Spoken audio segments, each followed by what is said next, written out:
Buddhist epistemology. In the discussion of the cognitive process, it is apt to include here a short description of different kinds of knowledge. According to Buddhadhamma, there are many different ways to classify knowledge. A. Types of knowledge. This classification corresponds to the teaching on the five aggregates, khandha. Knowledge is a form of mentality, Dhamma, and various aspects of knowledge are found in the three of the aggregates of mentality, Namakanda, namely the perception aggregate, Sanyakanda, and volitional formations aggregate, Sankarakanda, and the consciousness aggregate, Vijnanakanda. There are three distinct kinds of knowledge classified according to the aggregates: perception, sanya, consciousness, vijnana, and wisdom, panya. 1. Perception, sanya. This refers to all forms of knowledge within the domain of the perception aggregate, that is, perception along with knowledge stemming from perception. This includes the gathering and stored perceptions that become the raw material for thought and enable recognition, remembering, understanding, and contemplation. According to the objects noted or perceived, perception is divided into 6 kinds. Perception of form, rupasanya; perception of sound, sadasanya; perception of smell, gandha sanya; perception of taste, rasa sanya; perception of tangible objects, pottabha sanya; and perception of mind objects, dhamma sanya; perception of thoughts. According to how perceptions are formed, they can be thoroughly divided into 2 stages. 1. Basic or initial perception, direct perception of the features and characteristics of things as they are. For example, one perceives green, white, black, red, hard, soft, sour, sweet, round, flat, long, and short. This also includes perceptions linked to conventional designations, panyati, for example, cat, desk, chair. 2. Overlapping or supplementary perception. Perception resulting from mental conceptualization, or perception in accord with various levels of knowledge and understanding. For example, one perceives something as beautiful, revolting, despicable, impermanent, or non-self. This supplementary or secondary perception may be further subdivided into 2 kinds. A. Perception resulting from unwholesome mental proliferation, papancha sanya; muddled or convoluted perception stemming from the elaborate embellishment by craving, tanya; conceit, mana; and wrong view, ditthi. The commentaries refer to it as defiled perception, kilesa sanya; perception tinged with mental defilement. It is perverted by defilement and thus deviates from the path of knowledge. Rather than fostering understanding, it breeds greed, hatred, and delusion, and it distorts or obstructs understanding.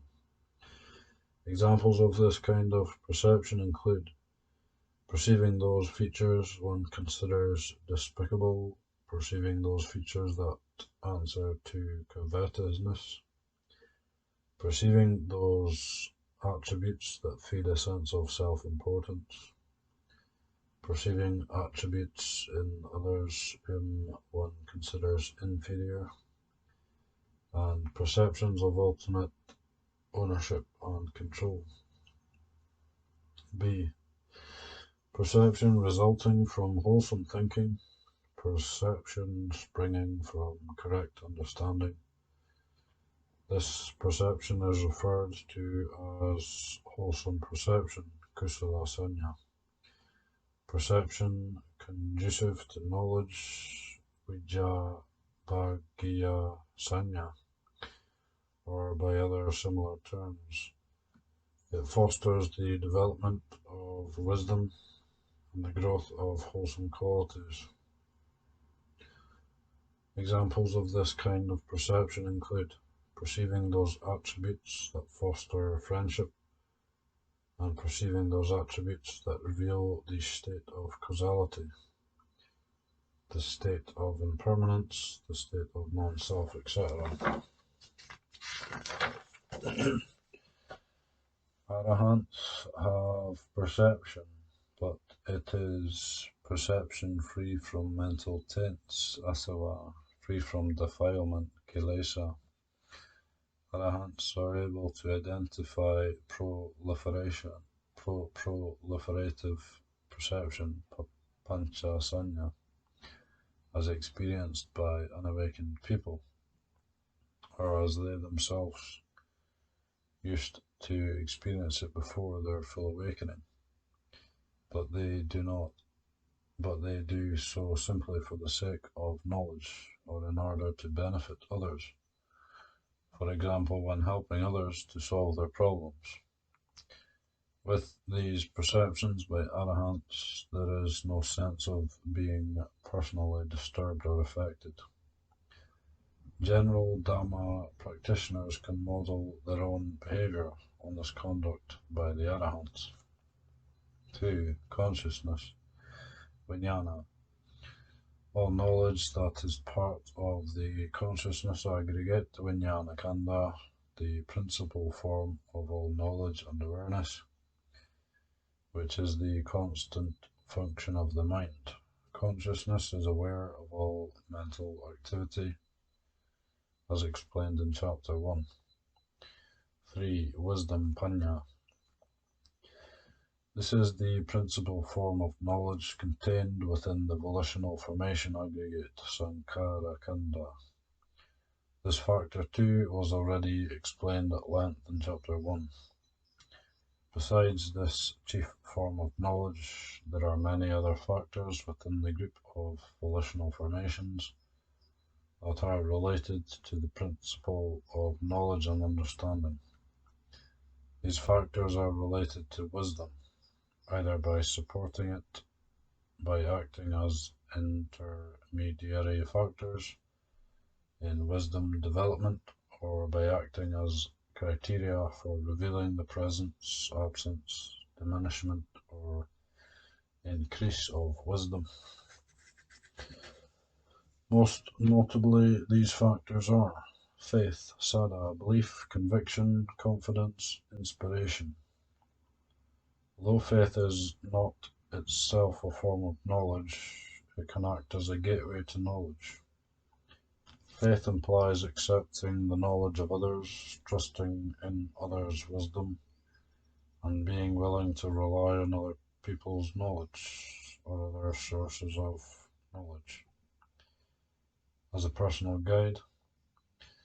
If the person endowed with faith is able to reflect and to apply an initial reserve of wisdom, faith can lead to an understanding of the truth. This is particularly valid when the other person's knowledge or the other source of knowledge is accurate and genuine, and when there is a virtuous friend, kalyana mitta, to advise in how to properly apply wisdom. On the contrary, however, if a person is gullible, that is, he is unable to apply wise reflection, and the people, along with other sources of information he associates with, are misguided, and he is without virtuous friends or has evil-minded friends, the results may be the opposite. he may be led to greater misunderstanding and delusion. View Diti. Knowledge according to one's own notions and viewpoints. Diti is an important stage in the development of wisdom. It follows on from dependence by faith on other people's knowledge, at which stage one arrives at one's own personal understanding or reasoned discernment. View, Diti and faith, Sada, are often closely related, or they are two aspects of a single matter. The entrusting oneself to others' knowledge and the willingness to follow them with devotion is faith. The adoption of those aspects of knowledge or of others' advice and identifying them as one's own is view. The important attribute of view is adhering to something as one's own. The knowledge classified as view, Diti, ranges from the irrational to the moderate rational to the highly rational. When view is developed to the point of correct knowledge and understanding that which corresponds with reality, it is called right view, Samaditi, and is designated as wisdom, Panya. When one develops wisdom to the point of clearly discerning the nature of things, one no longer needs to seize this understanding as one's own. This is because the truth exists in a neutral, objective way. It does not depend on anyone's assertions or affirmations. It lies beyond the stage of view. Because view tends to be linked with personal attachments, it often produces harmful effects.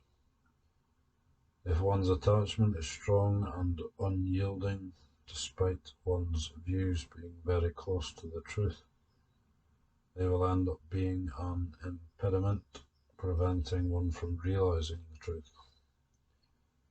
Delusion, moha, ignorance. Moha is a synonym for avidya. Both of these terms refer to an ignorance of the truth and a lack of understanding in regard to reality.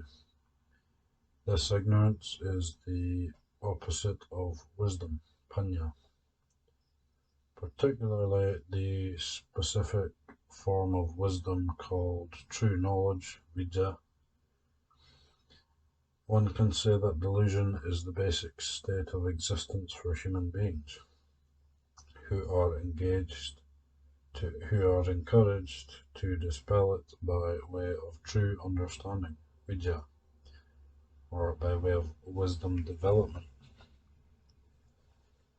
Although one may study an extensive amount of technical knowledge, arts and sciences, and apply this knowledge in various enterprises, if it does not help one to understand things as they truly are, does not lead one to a true discernment of the conditioned world, it remains on the level of formal learning, sutta, that which has been transmitted, that which one has heard.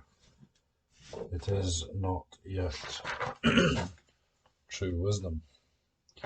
It is unable to dispel ignorance or delusion, and it is unable to solve the basic predicament of life. It may solve some problems, but occasionally it breeds new ones. Take the example of someone who desires light and goes off in search of large quantities of kindling and fuel.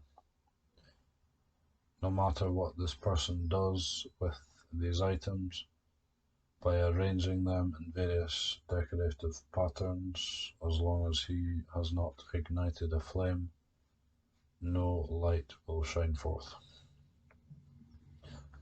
Wisdom must be generated, cultivated, and gradually developed. There are many stages or levels of wisdom, and there are numerous important Pali terms used to refer to wisdom, either to specific stages of wisdom, specific attributes of wisdom, or specific origins of wisdom. Here is a list of some of these terms. Parinya, thorough knowledge; jnana, clear knowledge; vidya, true knowledge; anya, gnosis; abhinya, supreme knowledge; buddhi, intelligence; bodhi, awakening; and sambodhi, full awakening. The description between perception, sanya, consciousness, vijnana, and wisdom, panya, was explained in chapter 1. There is, however, one point to reiterate here. Consciousness, vijnana, is a Panyavaro. It is something to be recognized and understood. Our only task is to understand it as it is. We have no responsibility beyond this, because no matter what we do, consciousness functions according to its own nature. Generally speaking, perception, sanya, is also a Panyavaro, something to simply understand as it is. Perception resulting from unwholesome mental proliferation, papancha sanya, or defiled perception, kilesa sanya, however, is a Buddhadhamma, something to be abandoned or eliminated. Perception supportive to understanding and to fostering wholesome qualities is a Buddhadhamma, something to be cultivated, increased, and perfected.